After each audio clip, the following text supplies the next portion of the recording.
Chers téléspectateurs de la chaîne de bénédiction, que la faveur, la grâce et la gloire de l'Éternel reposent sur vous et que Dieu bénisse votre écoute, que Dieu bénisse cette émission que vous regardez maintenant.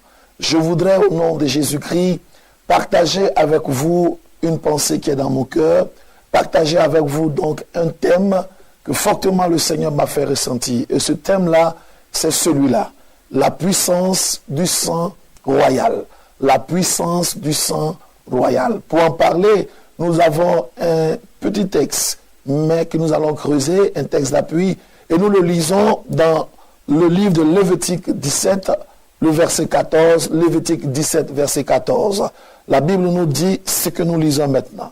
Car l'âme de toute chair, c'est son sang qui est en elle. Cette portion juste nous suffit. Car l'âme de toute chair, c'est son sang qui est en elle. Cette affirmation nous fait comprendre que la vie, que nous appelons également l'âme, puisque quand nous parlons de l'âme, nous parlons également de la vie. Et donc, la vie, ou alors l'âme d'une personne, a une relation particulière, a une relation forte avec le sang. Le sang qui coule en nous est notre vie. Le sang qui coule en nous a un témoignage, a une influence sur notre âme. L'âme de toute chair, c'est son sang. Ton sang, c'est ton âme. Ton sang, c'est ta vie. Comme pour dire à quelqu'un que le témoignage de sa vie est en corrélation directe avec son sang. Tel est donc ton sang, telle sera donc ta vie. Quand nous regardons donc cette affirmation, déjà, elle nous permet de ressortir trois choses. La première chose, c'est que la vie elle-même est définie par le sang. Le témoignage de vie est défini par le sang. Deuxième chose, si nous voulons changer notre vie, il nous faut simplement changer notre sang. Si nous voulons changer notre vie, il nous faut changer notre sang. Et la troisième chose, c'est que les influences et les situations que nous pouvons connaître dans la vie sont des réalités qui se manifestent d'abord dans le sang et dans le sang de l'homme. Le sang, donc, est la source du témoignage de la vie qu'une personne mène. Si une personne, aujourd'hui, mène une vie, alors je peux vous dire, une vie de bénédiction, une vie d'aisance, une vie de grâce, une vie d'un certain témoignage, la source se trouve dans le sang. Si une personne mène aussi une vie de malheur, de souffrance, de gémissement, la source se trouve bien évidemment dans le sang. Le sang est l'origine, est la source des témoignages que nous connaissons. Quel sang? Ce n'est pas simplement ce liquide rouge qui coule dans les veines des hommes, mais le sang spirituellement est le lieu dans lequel les alliances, les pactes, les malédictions, les bénédictions, toute action ou toute activité spirituelle trouve, je pourrais dire, sa base. C'est dans le sang que toute l'identité spirituelle d'une personne est consignée. Et donc, une personne va connaître un témoignage, une vie, selon que son sang soit à une certaine image. Si ton sang, donc, est chargé d'un certain nombre de réalités spirituelles, qui sont des réalités qui malheureusement ne sont pas en phase avec ce qui est bon, ce qui est plaisant, tu connaîtras une vie alors difficile. Mais si c'est le contraire, tu connaîtras bien sûr une vie de grâce, une vie de gloire. Quand nous regardons sur la terre des hommes, plusieurs ont vécu. Et nous voyons qu'au nombre de personnes qui ont vécu, tous n'ont pas été des personnes qui ont connu la misère et la souffrance, ou alors qui ont connu un semblant de gloire qui s'est peut-être estompé à un moment donné. Mais il y a un homme dont la vie nous permet, je pourrais dire, d'espérer à un témoignage meilleur.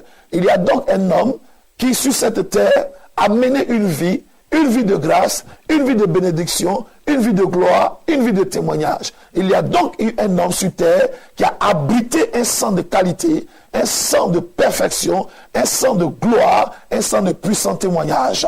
Si nous voulons alors avoir un témoignage excellent et glorieux, nous devons donc nous intéresser à la vie et au sang de ce personnage. Ce personnage, il est nul autre que Jésus-Christ, Jésus-Christ de Nazareth. Jésus-Christ de Nazareth qui a connu une vie sans pareil, une vie excellente et qui alors, dans la vie sur terre, a donné aux hommes qui croiraient en lui d'avoir l'espérance du même témoignage à la condition que ces personnes-là puissent l'accepter comme Seigneur et comme Sauveur. Si nous l'acceptons, son sang vient en nous. Si nous l'acceptons, son sang coule en nous. Et si alors le sang de l'agneau de Dieu vient couler en nous, ça veut donc dire que notre sang de départ est changé et nous trouvons maintenant en nous un nouveau sang qui est le sang de l'agneau, qui est le sang de Jésus-Christ de Nazareth. En changeant de sang, nous changeons donc de vie. D'une vie de misère, d'une vie d'humiliation, de blocage, d'une vie de malédiction. Parce que les alliances avec les forêts étaient dans notre sang. Les alliances avec les eaux étaient dans notre sang. Les malédictions familiales étaient dans notre sang. La stérilité était inscrite dans notre sang. L'humiliation, la pauvreté inscrite dans notre sang. Les maladies héréditaires inscrites dans notre sang. Parce que toutes ces choses étaient dans notre sang. Et ne nous donnait pas d'avoir une bonne vie. Qu'est-ce que nous faisons? Notre intelligence nous pousse à accepter le sang de Jésus afin qu'un nouveau sang coule en nous, un sang de bénédiction, un sang de grâce, un sang de victoire, un sang de gloire. Je voudrais simplement, en ce jour, partager avec vous le témoignage du sang de Jésus-Christ dans la vie de celui qui a accepté le Seigneur, pour activer des témoignages, pour activer des gloires, pour activer des bénédictions. Si nous avons accepté Jésus-Christ de Nazareth comme Seigneur et Sauveur, son sang coule en nous. Et ce sang qui coule en nous manifeste une influence sur notre vie. Alors, c'est ce que j'appelle la puissance du sang royal. Ce sang royal, royal parce que Jésus-Christ est le roi des rois. Royal parce que Jésus-Christ règne. Royal parce que Jésus-Christ est le Seigneur des seigneurs, le roi de toute royauté qui existe. Royal parce que Jésus-Christ domine et dans le ciel, sur la terre et sous la terre. Et donc, si ce sang coule en nous, il y a une puissance qui sera attachée à notre vie. Il y a un témoignage qui va se dégager. Je voudrais donc, au travers de ce message en ce jour, faire un certain nombre de remarques, ou alors amener quelqu'un à comprendre un certain nombre de choses pour qu'il sache que en Jésus-Christ, qu'il a accepté, il a maintenant changé de sang, changé de vie, et la vie de Dieu coule en lui, le sang de Dieu coule en lui, et l'ancien sang ne coule plus en lui. Si donc l'ancien sang ne coule plus en toi, qu'est-ce qui va t'arriver, bien-aimé? Écoute-moi très bien maintenant. La première chose que je veux t'annoncer, c'est que le sang royal manifeste dans ta vie la royauté. La royauté est un témoignage de domination. La royauté est un témoignage de capacité de décision. La royauté est un témoignage de gouvernance. La royauté est un témoignage de contrôle. Quand l'esprit de la royauté est sur toi, tu n'es pas contrôlé par des entités, tu n'es pas assujetti, tu n'es pas manipulé, tu n'es pas alors la personne que chaque maladie vient visiter et de qui les maladies font ce qu'ils veulent. Tu n'es pas celui dans la vie de qui tous les démons viennent danser. Tu n'es pas celui dans la vie de qui toutes sortes de puissances démoniaques viennent manifester leur bon vouloir. Tu n'es pas assujetti aux démons des eaux, tu n'es pas assujetti aux esprits de forêt, tu vis la royauté. La royauté est un stade de liberté, est un stade de décision, est un stade d'épanouissement. Le sang de Jésus-Christ qui est en toi te donne de vivre ta royauté. Le sang de Jésus-Christ qui est en toi te donne de décider, te donne d'influencer, te donne de contrôler, te donne de proclamer des choses qui sont obéies par la création, qui sont obéies par ton entourage, qui sont obéies par des personnes.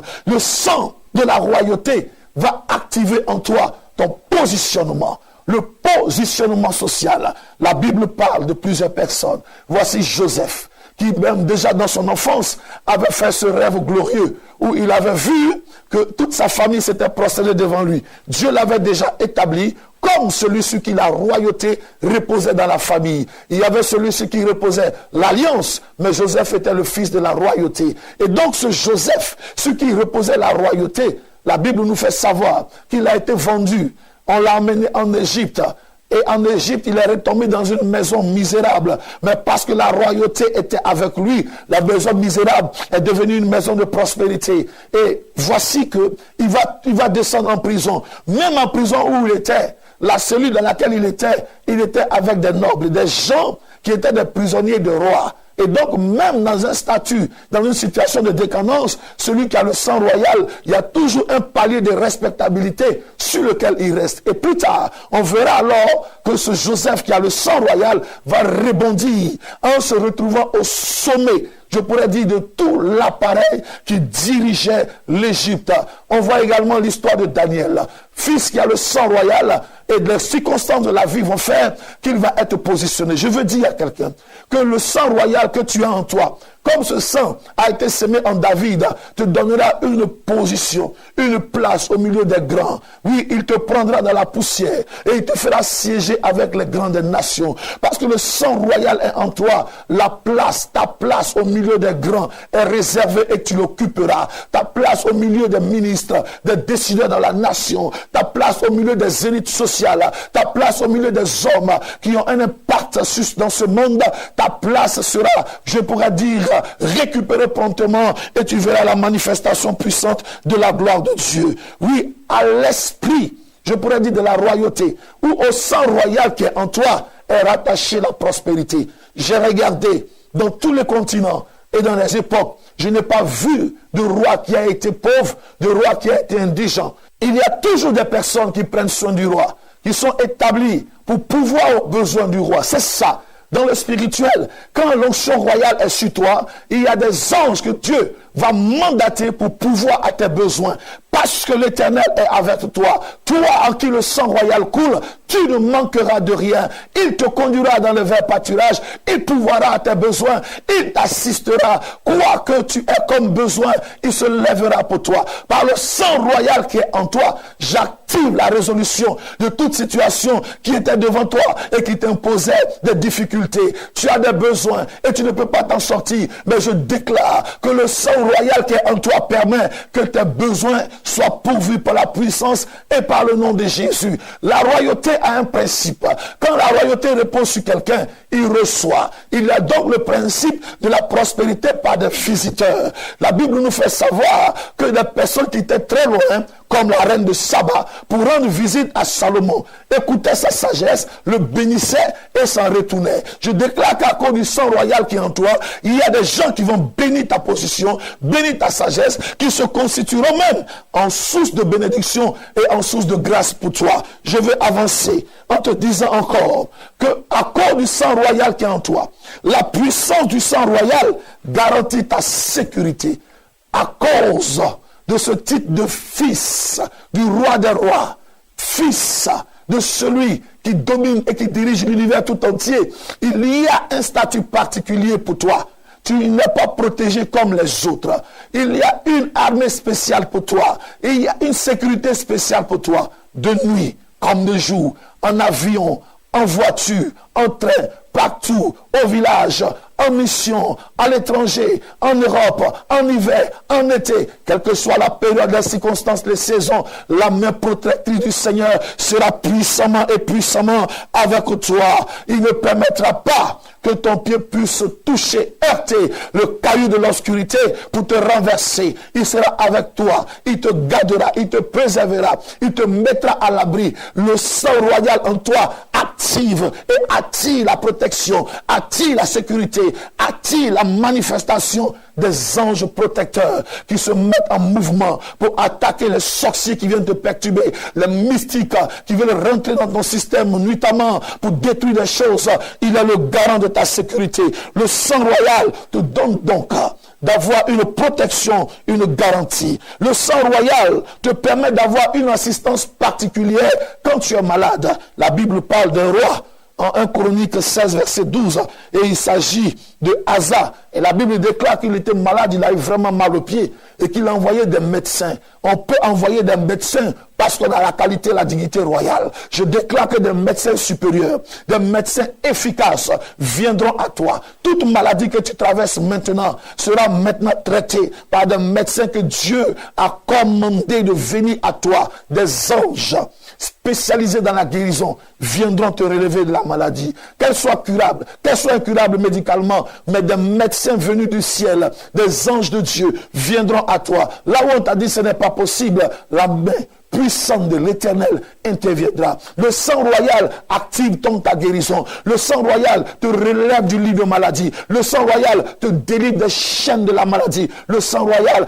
t'affranchit de toute maladie, fut-elle héréditaire, fut-elle maladie d'envoûtement, fut-elle maladie normale, entre guillemets, mais le sang royal te libère. Le sang royal active pour toi une assistance médicale efficace et de qualité supérieure. Le sang royal fait de toi, femme ou homme, un candidat sérieux au mariage. Beaucoup de personnes disent, mais j'ai fait des années et je ne me marie pas. Je n'arrive pas à me marier. Bien-aimé, le fils du roi ne va pas crier 2 fois sur le toit pour qu'une femme se présente devant lui. La fille du roi ne va pas faire de publicité pendant longtemps pour que quelqu'un qui est ambitieux et intelligent vienne lui proposer alors de la marier. Je veux dire quoi? Le sang royal en toi accélère ton mariage. Le sang royal qui est en toi accélère ta bénédiction conjugale. Le sang royal qui est en toi accélère ta bénédiction. Tu ne resteras pas célibataire, princesse de l'Éternel, prince de Dieu, parce que celui qui s'unit à toi rentre systématiquement dans une grande bénédiction, rentre systématiquement dans un grand témoignage. Je parle sur ta vie et j'active en toi le sang de la royauté, afin que maintenant, celles qui n'étaient pas considérées, remarquées et vues, qui n'étaient pas acceptées, celles vers qui les gens n'allaient pas, celui qu'on refusait, puissent maintenant rentrer dans les liens du mariage par l'activation du sang royal qui est en toi, par l'activation du sang royal qui est en toi. Je veux dire quelque chose. Une des motivations pour que David aille attaquer Goliath, c'était que celui qui tuerait Goliath deviendrait gendre du roi, pour dire que les gens sont prêts à affronter même des géants, faire tomber des Goliaths pour devenir gendre du roi. Je veux dire qu'aujourd'hui, des gens feront des efforts pour devenir ta femme, pour devenir ton mari, parce que le sang royal est activé en toi. Par l'activation du sang royal, je brise le célibat sur ta vie. Par l'activation du sang royal, je brise cette vie de solitude, cette vie de d'échec conjugal à répétition, cette vie d'humiliation conjugale et d'humiliation sociale. Le sang royal est ce sang qui est activé en toi et qui te donne de te relever à chaque fois que tu peux tomber. David a été chassé du trône par son propre fils Absalom. Mais le sang de la royauté était en David. Il n'était donc pas possible que Absalom s'asseye sur le trône. Et le sang de la royauté qui était en lui a fait qu'il est revenu au pouvoir. Je veux dire à quelqu'un, je ne sais pas celui qui t'a fait tomber, celui qui t'a fait descendre, celui qui t'a enlevé dans une position, celui qui t'a enlevé dans un poste, celui qui t'a enlevé dans une condition bien bénie, bien heureuse. Mais je sais que le sang de Jésus active en toi ta royauté pour te reposer.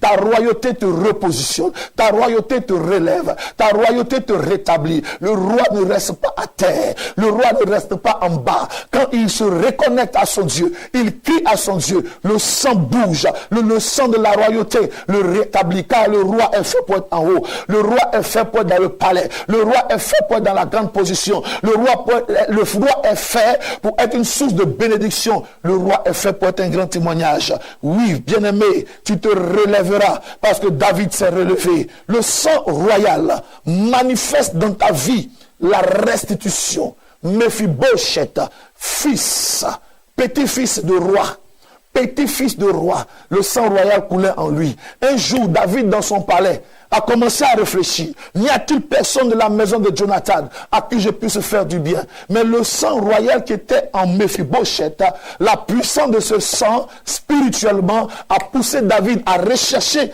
quelqu'un à qui il allait faire du bien. Je veux dire quoi? Oui, et celui-là même qui avait la capacité de décision l'a repéré, l'a rétabli dans la royauté. Et il mangeait à la table du roi. Et des choses qui lui avaient été arrachées lui ont même été restituées. Je veux dire à quelqu'un en ce jour, en ce lieu, que tout ce que tu as perdu reviendra à toi par la puissance du sang royal. Car le sang royal manifeste le sang royal manifeste la restitution. Tout ce que tu as perdu reviendra à toi. La reine, le roi que tu as en Christ ne sera pas dépouillé, mais tu reçois tout ce que tu avais perdu. Et tout ce que tu avais perdu revient par la puissance du nom de Jésus-Christ de Nazareth. Le sang royal ouvre les portes aux nations. La Bible vous parle de quelqu'un qui avait un projet, Néhémie. Et Néhémie est allé voir son roi pour dire, j'ai besoin de bois, j'ai besoin de soutien. Le roi a fait des lettres et des portes se sont ouvertes pour Néhémie. Je veux dire à quelqu'un que le roi des rois qui est en toi t'ouvrira des portes. Les besoins que tu as, et ces portes-là sont fermées.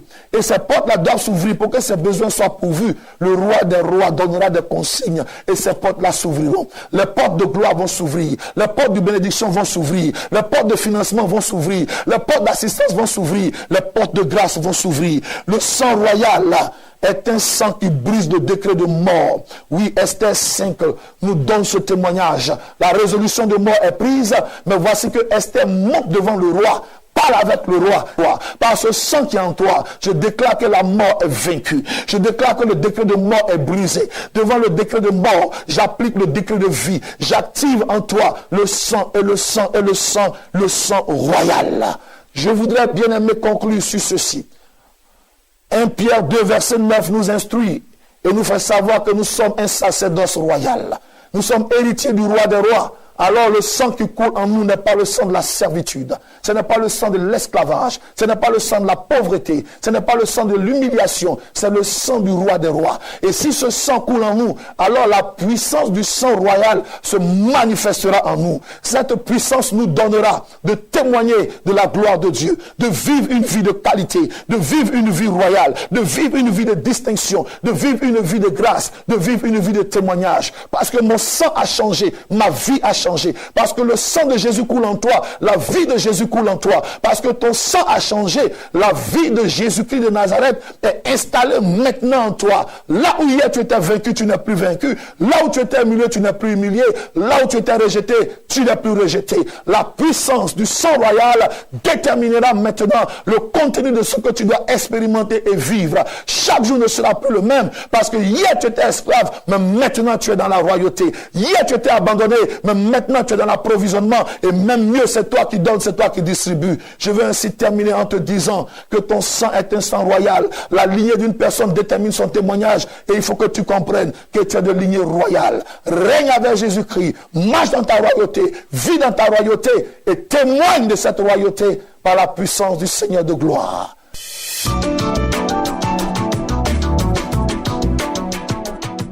Je voudrais maintenant prier avec toi en ces quelques minutes. J'active dans nos vies la puissance du sang royal, afin que nos vies soient maintenant des témoignages de gloire, et que par le sang royal qui est activé, une vie de qualité, une vie de gloire, une vie de témoignage, soit maintenant même la possession de chacun de tes enfants. Par le sang royal qui est activé en toi, je te donne la vie, je te rends la guérison, il te rend la victoire, il te rend la bénédiction, il t'approvisionne, il te délocalise. Là où tu étais en souffrance, là où tu étais dans l'humiliation, comme Méphibosheth a quitté Lo-Debar pour se retrouver à Jérusalem, tu quittes les endroits précaires, tu quittes les endroits de honte et tu te retrouves dans des endroits de gloire, dans des endroits de bénédiction. Je déclare qu'en toi est activé maintenant le sang royal, si tu peux dire Amen et Amen fortement. Que Dieu te bénisse, que sa grâce repose sur toi et que ce Seigneur, dans ta vie, soit toujours le Seigneur, roi des rois. Je voudrais vous laisser nos contacts. Si vous voulez bien nous joindre, appelez simplement et appelez au plus 225 08 70 30 70 plus 225 08 70 30 70 ou au plus 225 02 98 92 33 02 98 92 33. Ce sont nos numéros de base sur Abidjan. Vous pourrez nous joindre. Pour toute ligne de rendez-vous, plus 225 22 00 06 89. Plus 225 22 00 06 89. Le email, il est simple, prophète-hervé-datro@gmail.com. Prophète Hervé Datro, il n'y a pas d'accent, il n'y a rien à ajouter. Prophète Hervé Datro en un mot, @gmail.com. Que Dieu vous bénisse et à dimanche prochain, encore pour un message de gloire. Gardez la victoire, gardez la bénédiction et restez dans votre royauté au nom de Jésus-Christ. Amen.